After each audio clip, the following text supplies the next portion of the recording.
It's TMNT time! Hello and welcome to another figure review. Today we're going to have a look at the Neca Teenage Mutant Ninja Turtles crossover with the Universal Monsters. It's Casey Jones as the Phantom, and what a fitting combination we have here. I always talk about how much I like this, how much it takes me back to the old school toys. Universal Monsters and TMNT always went hand in hand for whatever reason. I don't know where the collaboration came from, but I love it. And Neca got the upgraded style, and the Phantom mixing it up with Casey Jones. Yes, it's a match made in heaven or a match made in hell. But yeah, you do have the window box, as is the standard for all the Neca figures. Well, all the Ultimates at least. But I want to take the figure out and see if it's actually good. Size of the Masked Man, he stands at about a little over 18 centimeters to the top of the hat, almost 18 and a half. And for your inches, we are going up to 7.2 inches tall. Size comparisons. Here's Jolter, the SH Figure Arts Son Goku, the Universal Monsters Donatello as the Invisible Man, movie Neca Casey Jones, then we got the Mirage Neca Casey Jones, 2003 Casey Jones, the Vintage Playmates Casey Jones, the 2012 Casey Jones, and Darkseid. Overall look and detail, I like this. This makes sense. This is the most obvious combination of a Universal Monster with Casey Jones. The Phantom of the Opera. It's just called the Phantom. I don't know, it's not the Phantom of the Opera, but anyway. Obviously, we do have the spooky hockey mask, which is all... It looks a little bit melted. It looks different, but I think it's cool. The dirt effect on it applied is very nice looking. And you look at these crazy eyes in there. Super cleanly done, and also quite dirty in there. He looks rugged. He looks beat up. Like even more as we used to with Casey Jones. Also have the head strap and got lots of dry brush on the hair to really make it stand out even more. And most of it goes all throughout the outfit. Obviously you do have the white, which looks dirty, the little ribbon around the neck, and then also like his entire coat or jacket or whatever he's wearing. It's super nicely molded. There's some molded detail in it, which is really elevated thanks to the paint job. So really makes it stand out, really makes it look good. Then we have the belt, which is super shiny, but only on the front part. It seems like it's more glossy on this side and then goes to the side, but on the rest of it doesn't look as glossy, so really weird. And also we do have the knee pads with some molded applied to it, and those tiny dots going all throughout it. Those look really clean looking.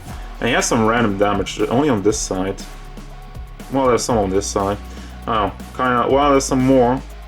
I don't know what this is supposed to even be. If it's holes, then why is it still brown? And then we do have the shoes, which are also a little bit glossy on the ankle, but not on the shoe itself. So inconsistent, and we do have some silver paint on the lower half. This will probably be a little bit problematic with the stability, trying to stand them up, but hey, it's a nice detail, and overall the look is fine.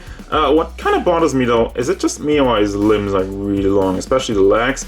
He's already a lot taller than the Turtles, which makes sense because Casey usually is taller than the Turtles. I'm not bothered by that. I don't know, especially the legs. I feel like they're a little bit too long, but it's still a nice look overall. For the articulation, there's some good and there's some bad. First and foremost, the head is fairly decent actually, a lot more than I thought, with like the long hair goes back and forth.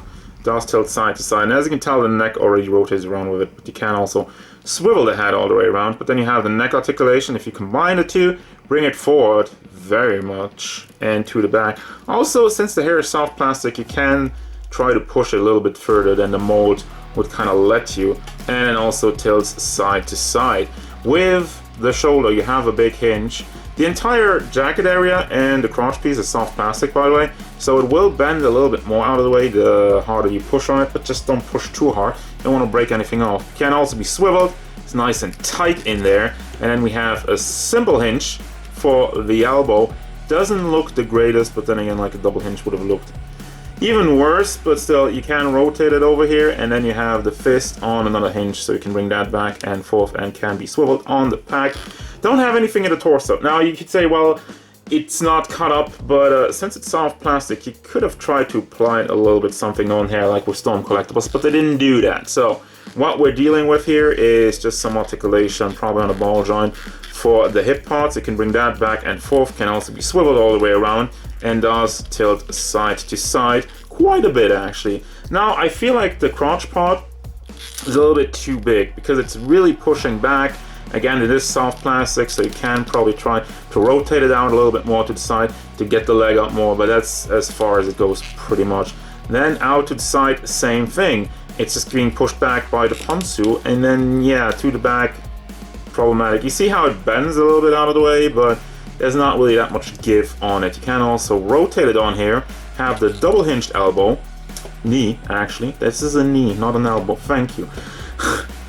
Basic stuff. Anyway, I know, kind of zoned down, I guess. You can also rotate this on the top part. The lower half doesn't do that. And then for the foot, it's on a simple hinge. I would have liked, could have done like a swivel on the ankle over here, but they didn't do that. So can bring it back and forth, and also has a beautiful pivot. Goes out to the side quite a bit. So yeah, some good, some bad. And for your accessories, first and foremost, I have zero idea about hockey, so this is like your regular hockey stick, which is nicely painted. And then we have like this bigger, I don't know if this is also hockey, again guys, I don't know anything about sports. If this is not a hockey stick, if this is like, I don't know, whatever, let me know down in the comments. I don't know, for me it's just like bigger hockey stick, that's how I'm gonna call it. And we have some gloves, one like a simple one, and then the red one, which really like the black one, really shines through that. It is like heavily applied. I don't hate it. I think it looks good. Also has like a skull on there and a little bit of spikes. And I also love that they made this like a replacement for the hand to just kind of slide it over instead of trying to put it over the hands, which would have been annoying. So for the face sculpts, we do have a partially torn mask. You can see all kind of like this zombie-like detail on his face, how he's all like burned up. And yeah, this looks great. I love this. Probably gonna have this one. Also looking menacingly to the side, and also has a skull, which is just funny. I don't know. Eat your heart out, Scorpion. Then we do have hands. We got some holding hands. One's like open a little bit bigger. One's a little bit smaller. Did I mix those up, or is this like this? No. Then we have these holding hands, which once again display a little bit difference of size. And then we have these more open, grabby hands, as he grabs for your soul.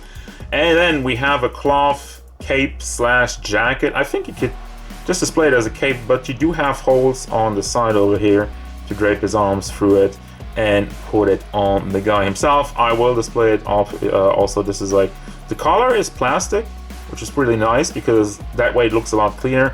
And we have an entire cloth, which is very shiny looking. I like the look of it. And you also have a wire in the front part so you can pose it. There's no wire though in the back, and none of it hidden in these kind of seams that go throughout it. So, I mean, it's a cool piece and I like it. Final thoughts! I actually like this one a lot more than I thought I would. First and foremost, I talked about the shoes and how there's crap on there. And that's actually not a problem with stability. After playing around with the figure a little bit and putting him into poses, yeah, the joints are nice and tight, and he does keep those poses very well. I love the cape or jacket or whatever you want to call it. I'm a sucker for cloth items, especially if they're done right, like this one. The fact that the collar is plastic and snaps nicely into the neck part, well, around the neck part really. And it just fits together very well, and once again, I feel like it elevates the figure, elevates the look, and makes it a lot more menacing looking.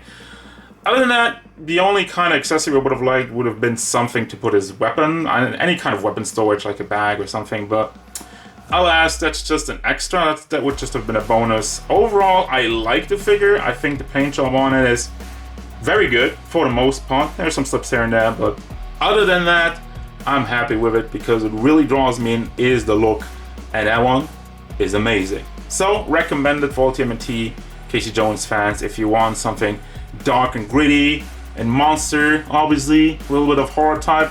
This is definitely up the alley. So, that's gonna do it, guys. As usual, thank you very much for watching. Don't forget, if you enjoyed this review, hit it up with a like and subscribe to the channel so you can stay tuned for more figure reviews, card game stuff, and whatever Casey Jones as the Phantom wants.